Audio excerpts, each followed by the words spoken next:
Good morning, and welcome to today's press conference. This update that I'm giving today is part of a promise that I had made last year to make sure that the public is informed on the work being done within the Ministry of Education. I'd like to first start with some updates with the Bermuda College. A new education transfer pathway partnership has opened up at the Bermuda College.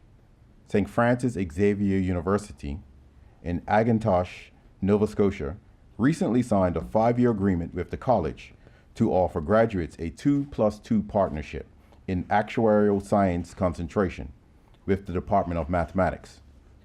This agreement allows Bermuda College students graduating with an Associate's of Science degree in actuarial science to transfer credits seamlessly to St. Francis Xavier, where they can complete their bachelor's degree in 2 years.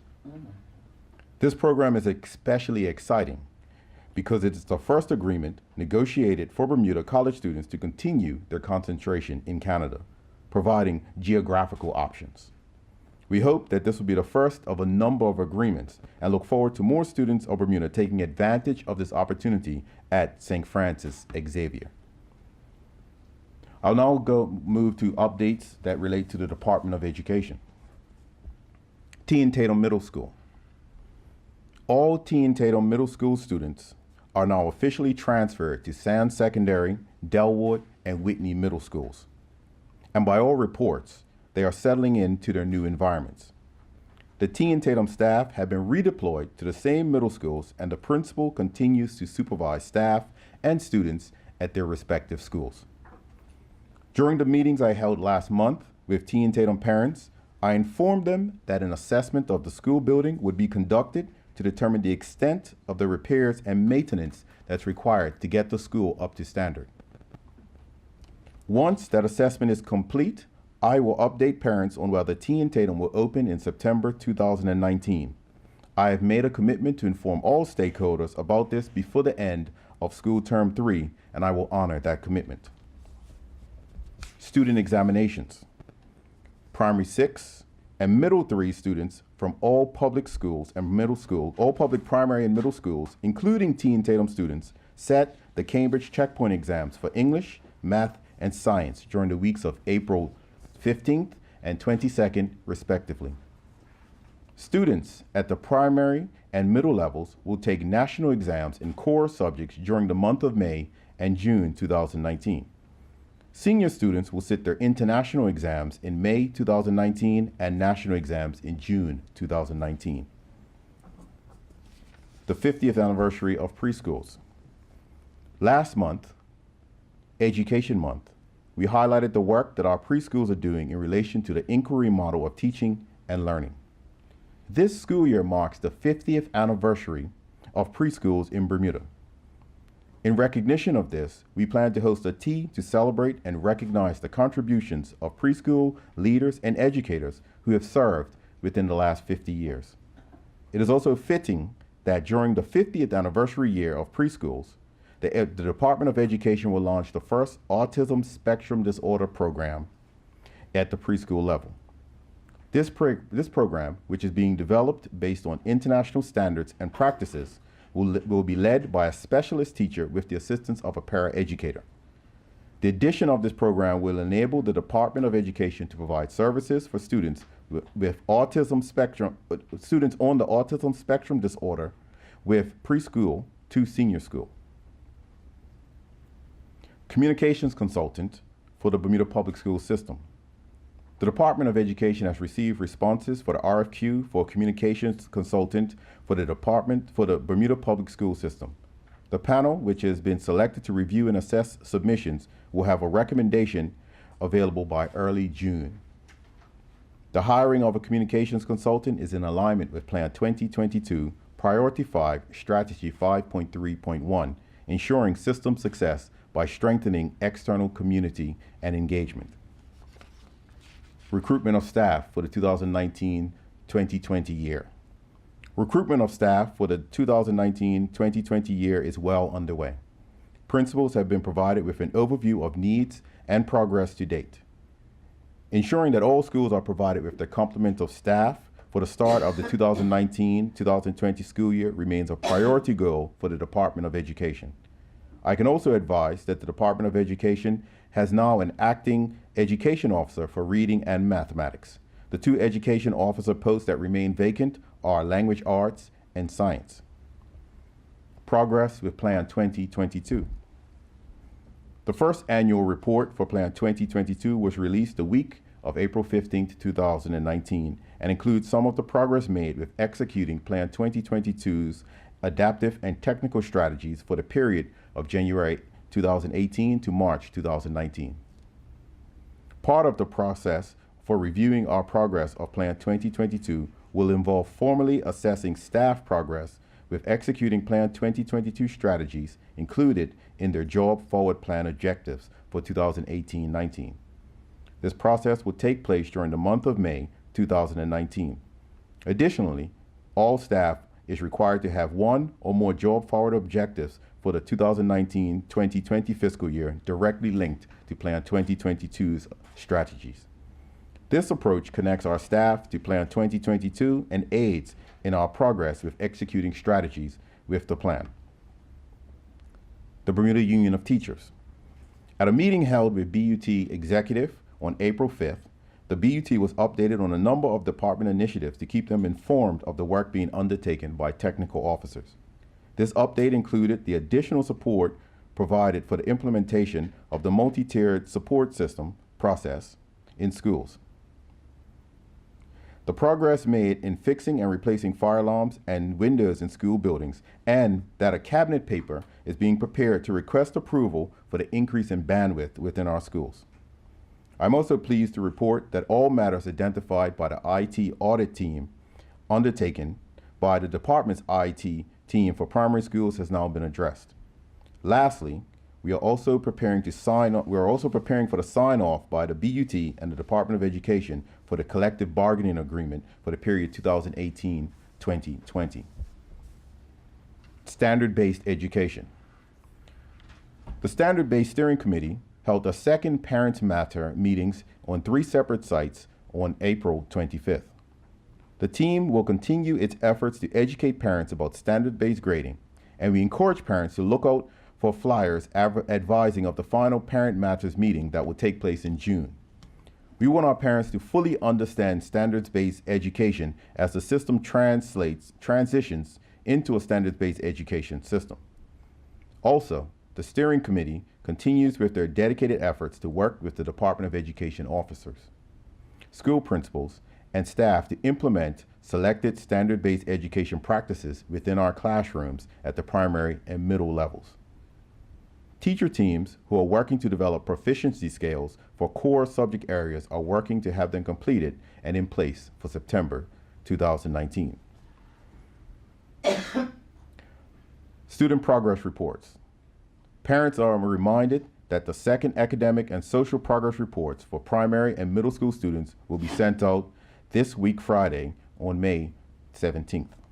The end of year student progress reports will be distributed to parents at the end of term 3. Principals work to rule. Last week Tuesday, May 7th, the commissioner, along with a technical officer, met with school principal representatives and the BPSU General Secretary to discuss outstanding items to agree on. Notable progress in addressing principals' concerns has and is being made. Protocol for community requests for schools to participate in events. I want to take this opportunity to remind the community about the protocol for requesting school participation in community events. Following the department's protocol process is critically important for both the safety and education of students, which is always first and foremost. All persons and representatives of organizations must write officially to the Commissioner of Education with their request detailing what the event is about and the purpose of the event, when the event will take place, where it will take place, and the time frame to request it. All requests must be submitted at least 1 month in advance of the event to allow schools to be fully informed and prepared appropriately for student participation. The Department of Education is willing to support organizations that hold community events which involve student participation, but encourage organizations to follow the protocols appropriately. Elliott Primary School enrollment. Lastly, I want to speak to the school registration at Elliott Primary. As announced in March, the Department of Education is looking at further options at preschool and primary levels due to low enrollment numbers. These options will ensure that all students enrolled will receive the best optimum education.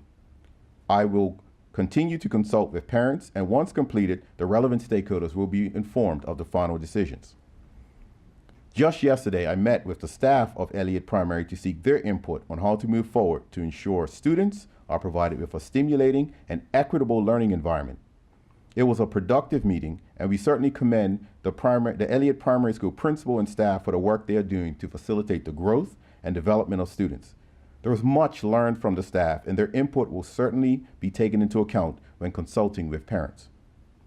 The public should know that Elliott has a number of excellent initiatives over the past several years that have set up our students for success. The low enrollment this year is not an isolated case, as enrollment for P1 across the system was 60 students less than last year. Preschool enrollment was also 60 students less than last year. The conversations we are currently having around enrollment will be ongoing even into the next school year. We are mindful of declining enrollment numbers and have begun to look at potential enrollment projections for the next 6 to 8 years prior to this year's enrollment.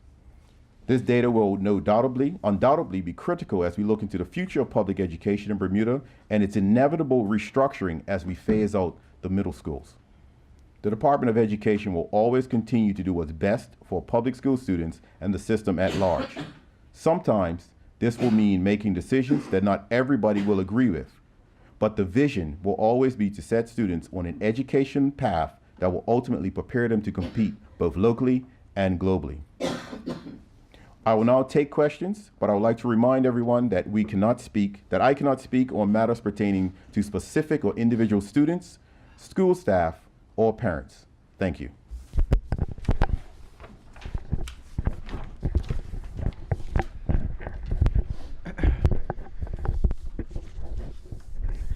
Good morning, Minister. Good morning. A lot of stuff covered there. Just wanted to go through a few things if we could. Tia and Tatum, you mentioned parents would be provided with information on what is taking place as far as September goes. Yes. School term 3, I don't know what that means. Our school system is divided into 3 terms, term 1, term 2, and term 3. Term 3 is the term that we are currently in and will finish at the end of June. So Tia and Tatum parents should know by the end of June then what's taking place? Tia and Tatum parents will know by the end of June. Has work started at the school? We are currently assessing the school and assessing the various reports that have been received since 2012 to see and putting together a plan of what needs to be fixed so the school, if it does go ahead and we do come up with a plan that it can be repaired, we will utilize all of those reports and the examinations that are going on now to determine a budget and a time frame of what would need to get what needs to be done there done. You mentioned Elliott as well, Yes. regarding, I guess, the potential loss of the P1 class there. So a decision hasn't been made yet on whether... A decision has not been made on Elliott because we have not begun the formal consultation with the parents. Our system enables parents the right for their children to attend the school that they have put down on their form unless there's extenuating circumstances. And so until we have the conversation with the parents, a decision cannot be made on what happens to the P1 class at Elliott. Are class closures being considered for the start of the next school year at other schools as well? No. No. Okay. So No. the Elliott case is an isolated case? The Elliott case, as I mentioned in my statement, the Elliott case is not isolated in terms of low enrollment. Right. It's just that this particular school had such a low enrollment, it enabled us to look at it from a perspective of, is there a possibility of not having a P1 class? And since we're considering those possibilities, we must consult with the parents. And as I said, we've talked to the teachers about the potential plans moving forward, but a decision on which way we will go with Elliott has not been determined yet. Okay. Just a couple more. Keying off on things you brought up, Cambridge checkpoint results. Yes. When can we expect to see those? The Cambridge checkpoint results they're currently being compiled into a report, and once the report is completed, as we did last year, we've changed the way that we want to. I've asked for the way that they are given to the public to be changed and put in a more user-friendly format. That is currently being worked on, and once that is completed, it will be made public. Have you seen them yet? Have I seen The results? The results? Yeah. I've seen some things, but I can't speak to them from memory. Okay. My final question before passing it on. Sure. Middle schools. Mm-hmm. I think at a press conference a couple months ago now, you talked about a committee would soon be announced that was looking at that transition. Yes.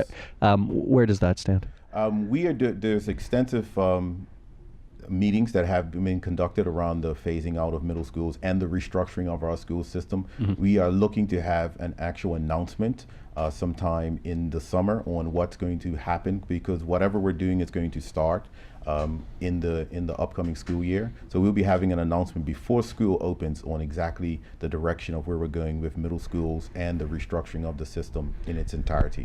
And when can we hope to get a look at who is on that committee that will be? As soon as all of that is placed together. I know previously I stated the idea was to pull the committee together and have it up and running, but since we've done a lot more research on enrollment numbers, potential numbers of students that will be coming into the system, as I announced, between now and 2026 and beyond, we are now pulling together a team to specifically address that.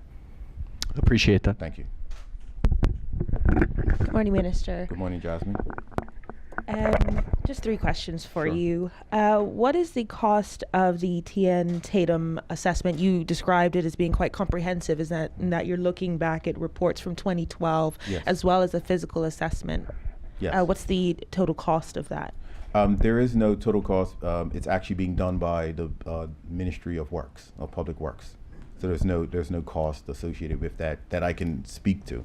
But when we do announce, I am looking to have a time frame that will take. I'm looking to have a time frame that the repairs will take, plus an estimated cost of the time frame. So that is what's being worked on now. Is there any possibility that the building will be condemned and no longer usable? I cannot speak to that because the minister doesn't condemn buildings. That's something that would have to come from the Department of Health would have to condemn, but I can say that the health and safety officer didn't condemn the building. Speaking on the Elliott Primary issue, are there any other schools that have less than 10 students enrolled in the newest cohort of classes? Jasmine, I would have to get back on you on that. There are low numbers across the board, and what we're seeing at schools that typically would see very high numbers of enrollment, their numbers are dipped as well.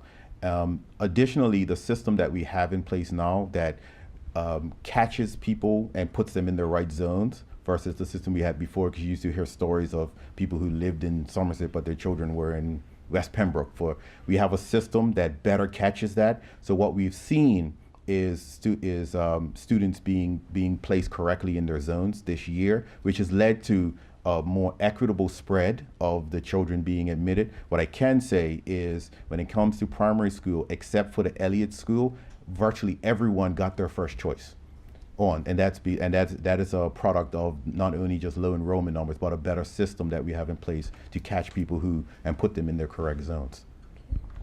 And you mentioned also the role of a comms consultant for Yes. public schools. Has money been budgeted for that position? Yes, that was budgeted in that was budgeted in the budget for this year, specifically for that post. And how will the role be different to what a communications officer currently does at DCI? Okay, remember, it's a communications consultant which will develop a communications plan for the Department of Education. What DCI does is, while they provide a go-between between us and the public and producing statements such as this. This will be someone who's looking at long-term marketing plans for the Department of Education, so we can market the department better than what it's been marketed in the past. It's clear to us that one of our major issues is communication issues of the initiatives that are going on within the department and the forward-moving plans. And what we're looking to do is have someone in place that can concentrate solely on that part while we do everything else. The officer that works here, the officer that you're referring to, is officer assigned to the Ministry of Education. Remember, I think it's very clear that we have to determine there's a distinction. The Department of Education is a completely different department. It's a department that falls under the ministry. So the officer here not only has to concentrate on the Ministry of Education, things coming out of the department, things coming from the Bermuda College, as well as the libraries. This will be a consultant that is working specifically with the Department of Education to ensure that the things that need to be communicated, in addition, especially with Plan 2022 and the progress that's being made there, is effectively communicated to the public. Thanks for the clarification. Sure.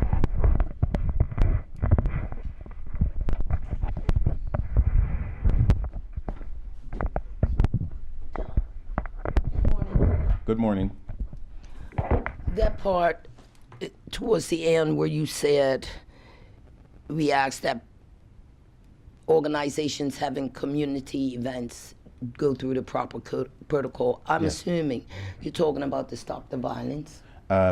This is once that particular, I'm not talking specifically about that, I'm talking about any issues, but that particular incident made me want to reiterate to the public what the protocol is and how to follow it. Unfortunately, what we had in that incident was there was no written acknowledgement, there was nothing written sent to the Department of Education, to the commissioner, and someone visited the department a few days prior and didn't get a meeting with the commissioner, but it still turned out, we still figured out a way to allow the students to participate, but we wanted to clarify that there is a But protocol that goes with that. The and how they do. organizers went to the individual schools, correct? The organizers cannot go to the individual schools. They have to come to the Commissioner of Education, and the Commissioner of Education Why? will send out an edict to the community, because the principals are responsible to the Department of Education. And if something is going to be done that's not in accordance with what the Department of Education's educational outcomes are, then they just have to let us know. And so in this particular case, the principals called the department to say, hey, someone has asked if we can participate. Have they sought permission from the Department of Education? And the answer was no, they had not. With regards to the report cards coming out this Friday, they're X weeks behind, and you said they will get an end of term report. Does that mean the teachers are up to speed on how to input the data now? The standard-based education system is continuously being inputted and monitored, and the teachers are undergoing professional development. So while I would like to say that everyone is 100% up to speed, I cannot say that because it's still a work in progress. But before it was like willy-nilly individual schools. Is there like one? It was never willy-nilly individual schools. All of them had to input their grades in a set standard, and we came up with a compromise between what we already had in the system and what teachers had in their grade books to come up with a standardized report. We are still on that same path. Come September, then everyone will be doing it coming as we intended it to be coming out of Power School. And this communications consultant with regards to long-term marketing, I'm assuming they will be taking a look at declining numbers in the public school system when compared to private schools. Interesting that you do mention that. What our research has shown is that the enrollment in private schools has actually flattened off. So we show 60 less students coming into our system, and we do know that is, and this is why we ask for projections looking forward. It is mostly part of a declining birth rate and people emigrating from Bermuda. So that's still a concern. It's always a concern when Bermudians feel that they need to leave Bermuda to go somewhere else, and that's something that we will address. And the way we address that is by reforming our education system to become the education system of choice. Just if I could clarify, Minister. Sure. The 60 students less coming in. Just to clarify, 60 students less coming in September in primary level, as well as 60 students less coming Yes. in at the preschool At the level? preschool level, yes. So 120 less overall. Well, overall, Yes, 120 yep, less yep. in that. Okay. In those, if you add those two together. And you attribute most of that to, as you just said, the declining birth rate and emigration, is that right? Yes. Okay. That's what, and because for the first time, I can say that we have started to look at the declining numbers and what the rationale is behind them. So we've started from 2004 and we've moved forward. We started in 2004, and what we've seen is there's actually been just a steady decline in enrollment across the board.